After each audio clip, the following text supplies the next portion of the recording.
Mesdames et messieurs, bonjour et bienvenue. Les titres de ce 13h Covid-19. 11 nouveaux cas sont déclarés positifs ce lundi. Il s'agit de 10 cas contacts suivis un cas issu de la transmission communautaire. 7 patients sont déclarés aujourd'hui guéris. Lutte contre la propagation du Covid-19 dans les marchés. Suite aux mesures prises par le gouverneur de Dakar, certains marchés comme Grand Yoff, Koloban et Tilé ne respectent pas les consignes. Contrairement au marché, les plages de la capitale suivent les recommandations. Mesures de prévention contre le Covid-19, les autorités locales ont pris des décisions suivant les besoins des différentes localités. À Kermassar, par exemple, l'heure est à la lutte contre les rassemblements. Mesdames et messieurs, bienvenue. Joyeuse Pâques à tous les chrétiens du Sénégal et d'ailleurs, que la lumière de Pâques apporte la joie, mais aussi en ces temps difficiles, réconfort et espérance sont là les mots réconfortants tweetés par le chef de l'État. Le président Macky Sall a aussi pensé à tous ceux qui souffrent, qui travaillent, qui soignent au Sénégal et dans le monde. Prenez soin de vous, limitons nos déplacements, restons à la maison, a ajouté le chef de l'État. Dimanche inédit au Vatican avec une basilique Saint-Pierre vidée de ses fidèles. En ce dimanche de Pâques, le pape François a formulé des prières pour l'humanité. Le souverain pontife a aussi appelé à l'annulation de la dette des pays pauvres. Nous écoutons le pape François. Ce temps n'est pas le temps de l'indifférence, parce que tout le monde souffre et tous doivent se retrouver unis pour affronter la pandémie. Jésus ressuscité donne espérance à tous les pauvres, à tous ceux qui vivent dans les périphéries, aux réfugiés et aux sans-abri. Que ces frères et sœurs plus faibles, qui peuplent les villes et les périphéries de toutes les parties du monde, ne soient pas laissés seuls. Ne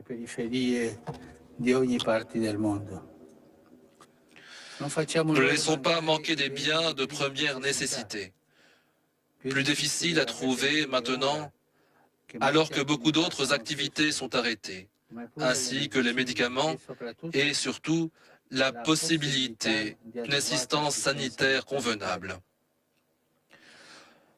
En considération des circonstances, que soient relâchées aussi les sanctions internationales qui empêchent aux pays qui en sont l'objet de fournir un soutien convenable à leurs citoyens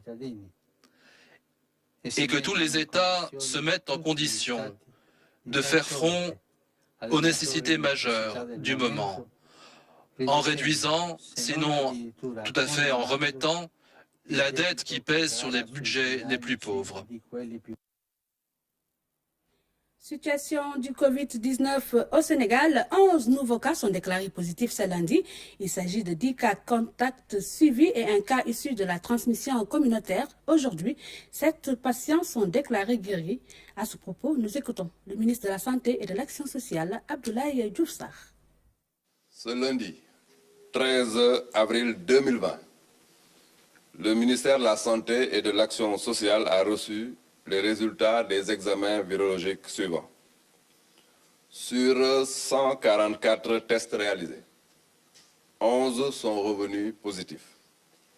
Il s'agit de 10 cas contacts suivis par nos services et d'un cas issu de la transmission communautaire.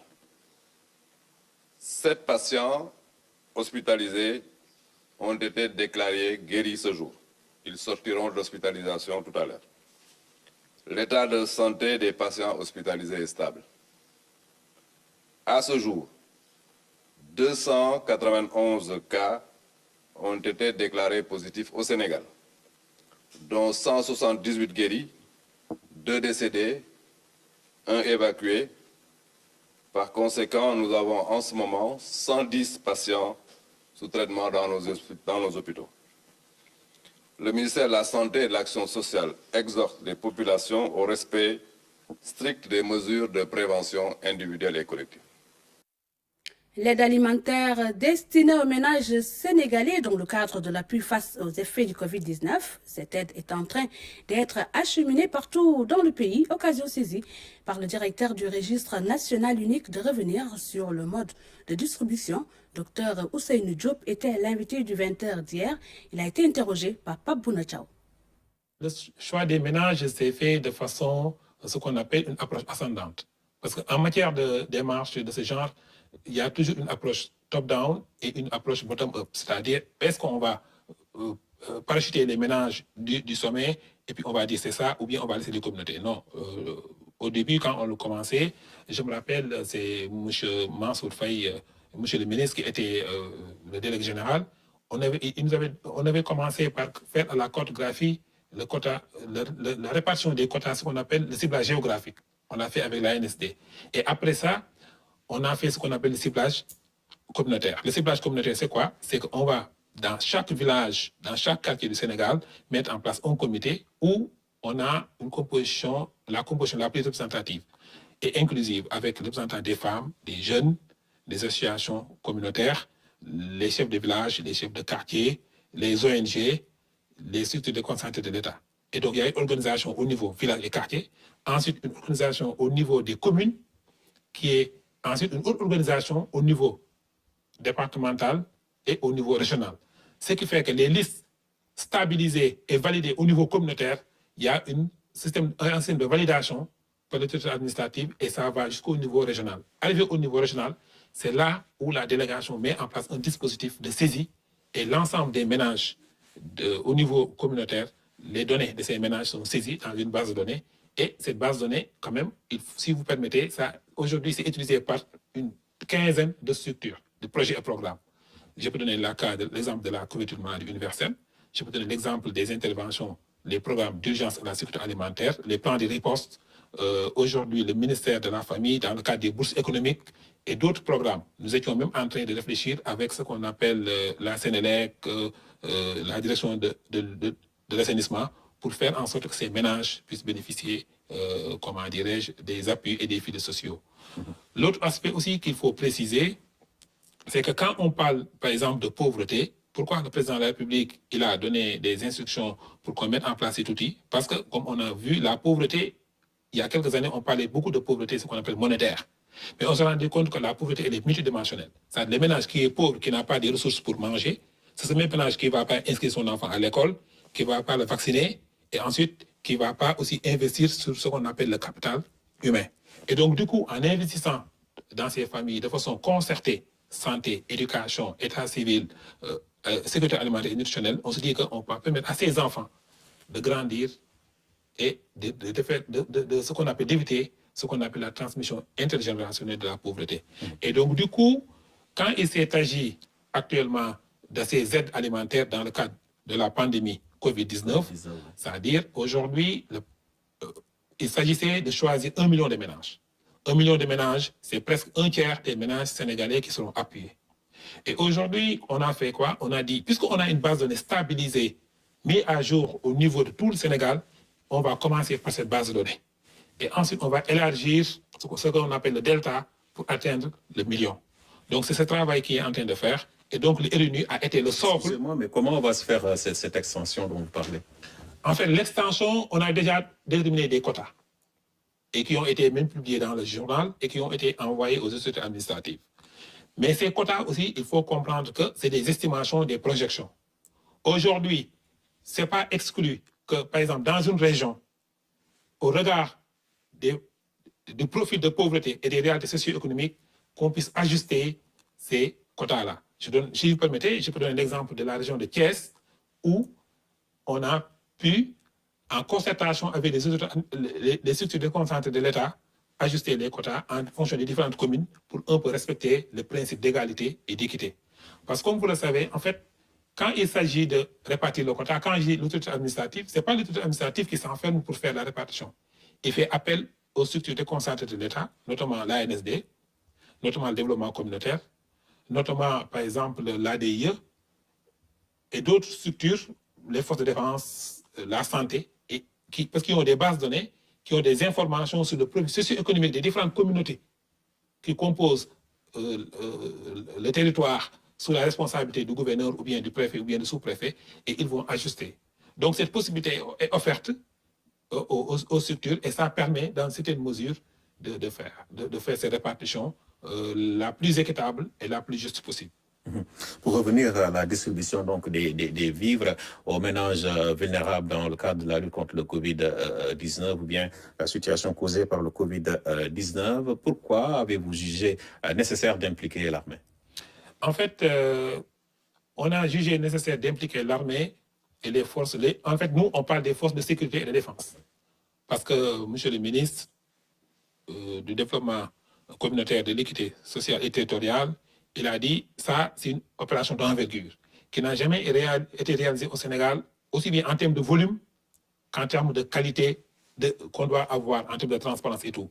Deuxièmement, comme vous le savez aussi, dans ces genres d'intervention, il faut faire respecter l'ordre. Parce qu'il y a ce qu'on appelle éviter les regroupements. Donc, il faut une organisation très intelligente pour bien organiser la distribution. Deuxièmement, puisqu'on parle de volume, on parle de 60 milliards, il y a aussi nécessairement une question de sécurité. Les vivres qui sont positionnés au niveau des régions, il faut les sécuriser. Et troisièmement aussi, il y a la question des aspects purement sanitaires. Et donc, pour toutes ces questions, on a impliqué l'armée pour un peu renforcer ce qu'on appelle la transparence dans le dispositif, mais de renforcer aussi la régularité dans le dispositif. Parce que dans ces genres d'intervention, tout ce qu'il faut éviter, c'est le désordre. Et que, donc, c'est pourquoi, le ministre l'a dit tantôt, on ne peut pas commencer, par exemple, demain à distribuer. Parce qu'il faut déjà acheminer les vivres, région par région. Ensuite, il faut les organiser par kit, parce que les kits, en fait. Ensuite, il faut aller vers ce qu'on appelle la distribution. Et au niveau de la distribution aussi, les communautés, les forces de défense seront responsabilisées. Depuis la levée, le prélèvement des vivres au niveau des fournisseurs, jusqu'à la distribution au niveau des ménages, l'armée, les forces de défense seront à côté de l'administration territoriale pour encadrer le processus à côté du ministère qui est maître d'œuvre de l'intervention. Une nouvelle chaîne sur vos écrans, Canal Éducation sur la TNT. La diffusion des cours a débuté.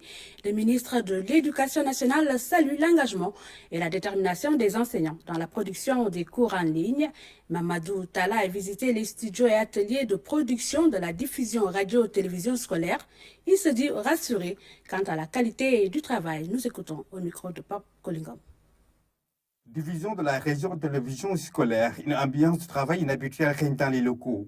En cette période de crise sanitaire où les élèves sont retenus à la maison pour cause de pandémie de Covid-19, le ministère de l'Éducation nationale déploie des stratégies pour assurer la continuité des apprentissages à la maison. Acteurs de l'éducation, techniciens de l'audiovisuel, tous mobilisés pour la production de cours à diffuser dans le canal 20 de la télévision numérique terrestre, Canal Éducation.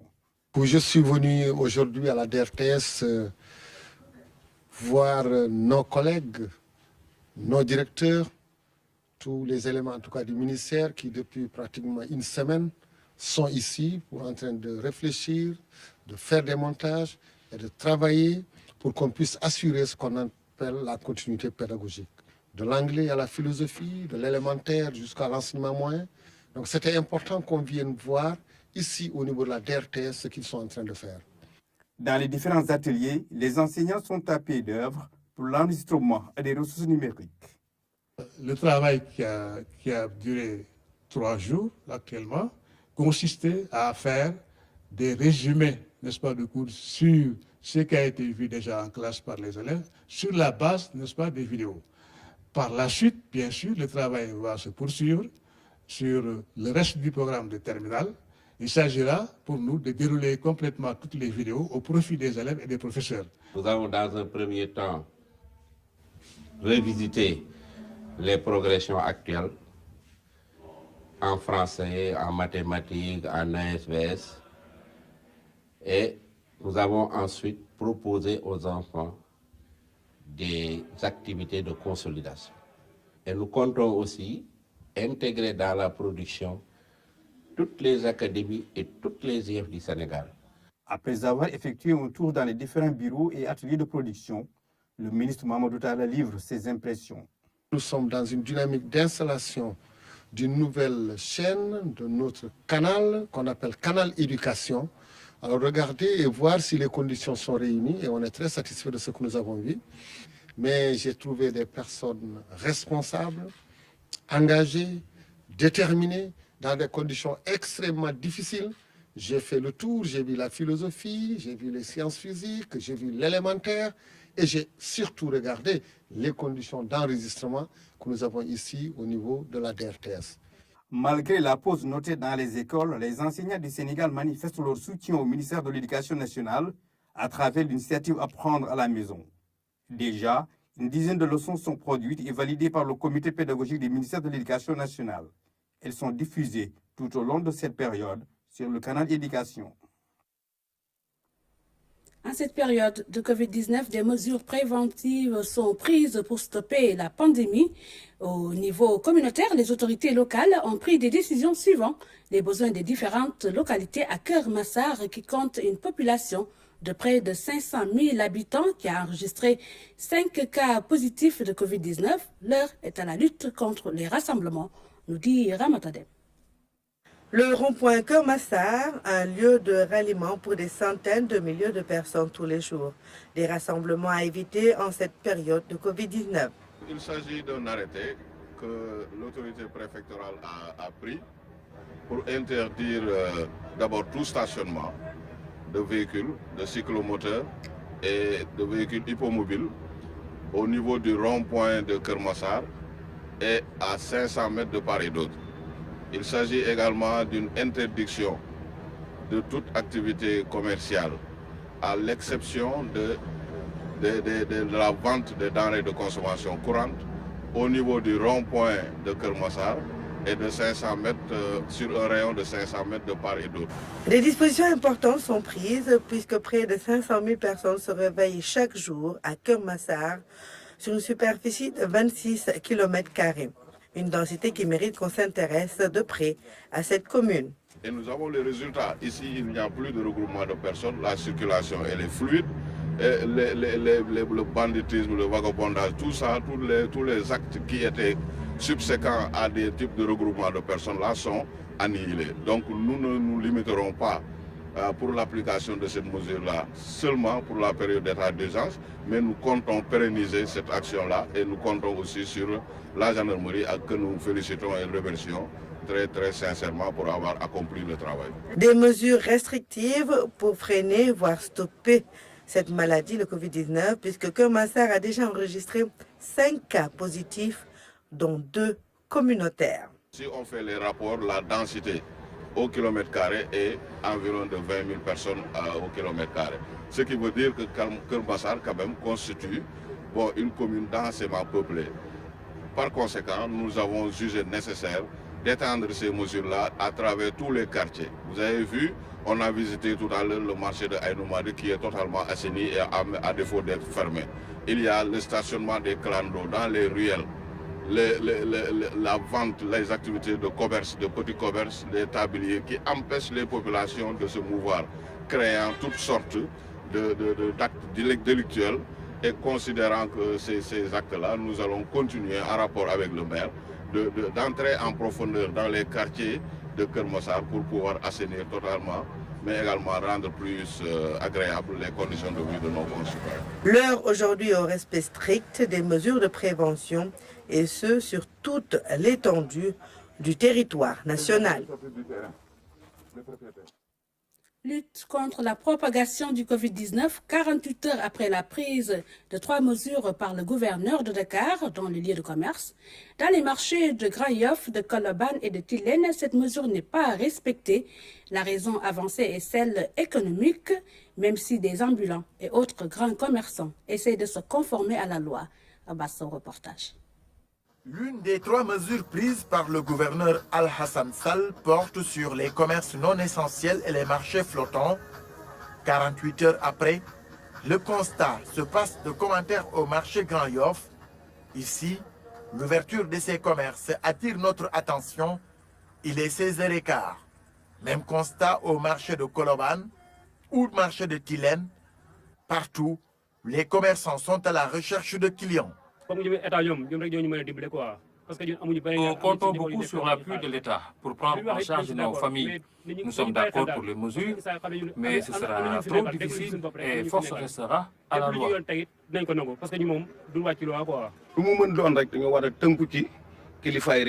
J'invite tous les commerçants au respect des décisions des autorités de la République. Nous faisons face à une maladie qui touche le monde et tout est à l'arrêt. Malgré la rareté de ses clients, les ambulants et tabliers n'ont pas rangé leurs marchandises. À côté, d'autres ont fermé boutique pour se conformer à cette mesure. Nous sommes au courant de la fermeture des marchés pour 21 jours et nous sommes très inquiets. Nous, les ambulants, nous assurons la dépense au jour le jour. Par contre, ils estiment prendre toutes les dispositions d'hygiène pour arrêter la propagation du Covid.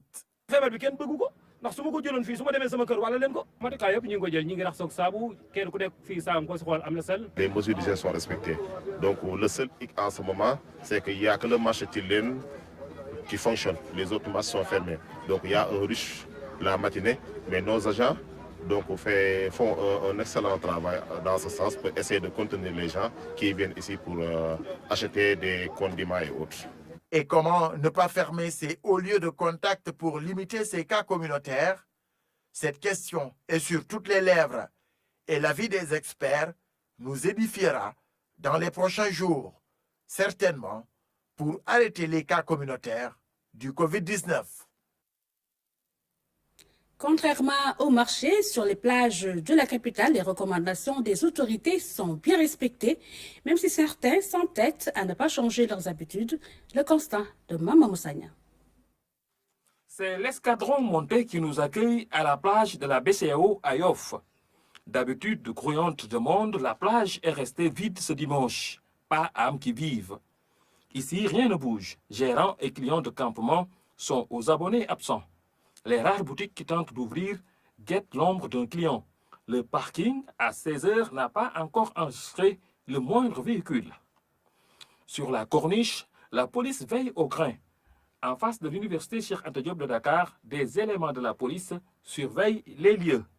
Dans le véhicule, d'autres éléments attendent sagement la moindre infraction pour intervenir. Paradoxalement, à Guédiawaye, la plage est occupée. Des matchs de football, des séances d'entraînement, comme si le pays ne vivait pas une période de crise sanitaire. Le gouverneur de Dakar a pourtant averti. On a demandé à la police et à la gendarmerie de mettre en place un dispositif de surveillance dès le matin. Ça va être très compliqué, peut-être, très difficile, étant donné qu'ils assurent le couvre-feu la nuit. Mais qu'importe, c'est un moment de sacrifice. Il faut que nous tous, nous le comprenions ainsi. Mais leur présence sera beaucoup plus renforcée, beaucoup plus accrue au niveau des lieux de détente, des espaces publics, des plages, pour éviter tout rassemblement au niveau de ces espaces. Les forces de défense et de sécurité ont décidé d'occuper les plages de Dakar, cela conformément aux vœux du président de la République. La police en ville, la gendarmerie nationale à Yoff et environ. Mieux gérer les dons de sang en période de pandémie, c'est à cela que travaille actuellement le Centre national de transfusion sanguine. On note une baisse de donneurs et la situation pourrait s'étendre davantage avec le ramadan qui s'annonce. Toutes les mesures ont été prises pour sécuriser la chaîne des opérations de collecte. Reportage en immersion. Oumar Diaw. Centre de transfusion sanguine sur l'avenue Cheikh Anta Diop de Dakar. La Banque nationale du sang se dresse comme une sentinelle vigilante. Elle est ouverte aux donneurs du liquide vital malgré le contexte de pandémie, une situation préoccupante. Il y a effectivement une réduction du nombre de donneurs de sang et la situation risque même de s'aggraver lorsqu'on sait qu'il y a le mois de Ramadan qui va venir dans 2 à 3 semaines. Pour assurer la continuité du service de collecte, le centre a adopté des mesures rigoureuses de protection. Solutions antiseptiques en gel et masques sont obligatoires en plus de la distanciation sociale. Ces recommandations-là sont actuellement mises en œuvre ici et tout ceci, c'est pour sécuriser le processus du don. Donc je peux rassurer en tout cas tous les donneurs. Serait-il possible de se faire contaminer par le Covid à partir du sang? Partout dans le monde, il n'y a jamais été confirmé qu'un cas de Covid-19 a été chez quelqu'un qui a été transfusé. La protection des usagers et du personnel est une priorité pour le centre. Il a bien fallu se réorganiser et compter sur les donneurs réguliers. Une cinquantaine de donneurs sont appelés chaque jour et nous essayons d'arranger avec eux des rendez-vous pour permettre à ce que le don puisse se faire. En plus de la sollicitation des détenteurs d'une carte de fidélité au beau geste, il a été demandé aux structures sanitaires des adaptations sans prendre de risques. Nous sommes dans une situation où il y a moins de sang qui est disponible. Donc nous communiquons avec les prescripteurs pour que toutes les interventions, que ce soit chirurgicales, que ce soit médicales, qui nécessitaient du sang et qui ne sont pas urgentes, puissent être reportées à une date ultérieure. Le niveau du stock de sécurité est scruté pour ne pas virer au rouge la couleur du danger, mais aussi celle du sang. Il est important quand même, surtout pour ce produit qui est un produit d'urgence, que l'approvisionnement soit continu. Dans une dizaine de jours, Dakar devait être la capitale de la transfusion sanguine africaine. Le Covid remet le rendez-vous à une date ultérieure, pas au calendrier grec, on l'espère. L'art urbain comme moyen de lutte contre le Covid-19, il s'agit du graffiti. Si vous êtes observateur, vous verrez des fresques murales avec des messages de sensibilisation sur les gestes barrières. À Grand Yoff, des jeunes ont décidé de faire appel à ces talents pour qu'ils puissent jouer leur partition dans ce combat sanitaire. Fat Diouf est allé à leur rencontre. Reportage. Une image vaut 1000 mots. Cette fresque murale en est la preuve. Spray à la main, ces graffeurs peignent des personnes et des messages préventifs à respecter pour lutter contre la transmission du coronavirus Covid-19. Le ministère de la Santé, li mu digle pour à ce que la population respecte ko, loolu lañ fi représenté tey. Nous œuvrons pour un respect des recommandations du ministère de la Santé et de l'Action sociale. Dans notre domaine, il y a des images et des lettrages qui reflètent les messages. Même un analphabète, s'il dépasse le mur, est capable de comprendre le sens des images. Ça leur parle, quoi. Madame, il y a une communication directe. Et sur le mur, il y a des gestes de barrière, se moucher avec des mouchoirs et les jeter aux poubelles, mais aussi utiliser les masques, mais aussi de rester chez nous. Hein. C'est important de rester chez nous pour combattre le Covid-19. C'est la 10e fresque réalisée sur le mur de la capitale, Dakar. Sensibiliser les jeunes de la cité Konachap de Grand Yoff, c'est leur effort de guerre contre le Covid-19. Nous nous sommes dit pourquoi pas ne pas entrer dans ce combat et combattre le Covid-19 pour que nous puissions recourir à nos activités respectives. Donc c'est dans ce cadre qu'on s'est mobilisé, moi et mes amis et grands frères et amis, pour faire cet acte pour sensibiliser les populations Grand Yoffoises, plus particulièrement celles de la cité Konachap. Une œuvre belle et utile, le graffiti, un art urbain au service de la population. Ainsi, ces artistes s'engagent à vaincre ce maudit virus qui a emporté Pape Diouf, ancien président de l'Olympique de Marseille. Restez chez vous, mieux vaut être confiné que d'être confirmé positif.